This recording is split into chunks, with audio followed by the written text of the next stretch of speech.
At so ayan, hi guys, welcome back sa channel natin at eto na nga si spoiler chapter 1166. So maiksi lang to kaya huwag na nga natin patagalin pa, simulan kaagad natin yan. At dito ngayon magsisimula kay Garling Figureland dahil makikita na itong mama na to siya yung nagbigay ng final blow para dito kay Sebek. So hindi si Garp, hindi si Roger yung tumapos kay Sebek, kung hindi etong si Garling Figureland. At maliban pa nga rito ay makikita rin na itong God Valley Island ay tuluyan na nga yung lumubog sa karagatan. At then ay pagkatapos nga niyan ay dito naman sa kabilang banda sa iba't ibang panig ng mundo ay makakakita tayo ng iba't ibang reaction rin ng mga citizen dahil napag-alaman na nila yung patungkol sa pagkatalo ng Rox Pirate. At pagkatapos nga nito ay biglang tatalo naman dito yan sa side nga ni Sebek dahil dito ay dineclare na nga rin ni Sebek kung ano yung kanyang pangarap, which is eto yung maging hari ng mundo, at dineclare na yan dito mismo kay Prince Loki. At then ay after nga nito ay makikita rin na ito si Baby Shanks naman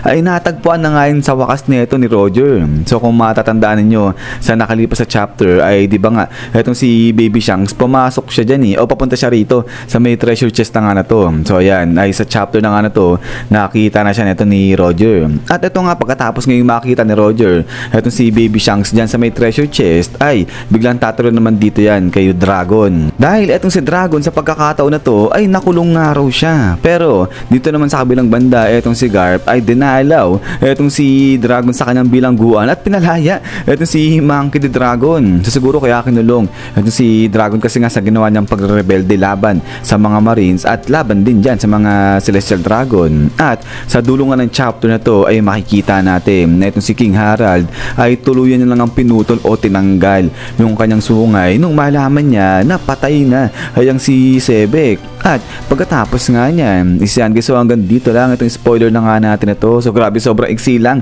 ng spoiler natin ngayon. Pero ayun ay parang halos lahat naman na ng mga sikretong insidente na nangyari dito sa may God Valley na hinahanap-hanap natin ay parang nabunyag naman na halos lahat ni Oda. So yung mga missing link na kung saan doon tayo nalilito ay parang nalinaw na sa mga nakalipas nga na chapter dito sa flashback ng God Valley. So siguro kung meron pang i-reveal si Oda patungkol dyan sa God Valley baka mga konting detalye na lang yan. At ayun ay siguro ay parang malapit na nga rin matapos itong flashback dito sa God Valley. Pero mamaya ay abang-abang lang guys sa video natin para nga sa mga analysis dito o review sa spoiler na nga na to. So tignan natin yung mga reaction o feedback ng One Piece community nga rito. At eto pala, kung naiinip kayo dito o gusto nyo na ibang libangan maliban dito kay One Piece natin ay pakisubscribe naman guys yung second channel natin dahil eto nga po tuloy-tuloy tayo sa pagmamanga series nito ni Kalbo. At kung meron kayong mga ibang trip pa na manga na gusto nyong i-manga series natin ay siguro pa i-comment na dyan sa baba at itatry natin gawin yan dun sa mga second channels natin. At eto nasa episode 69 na tayo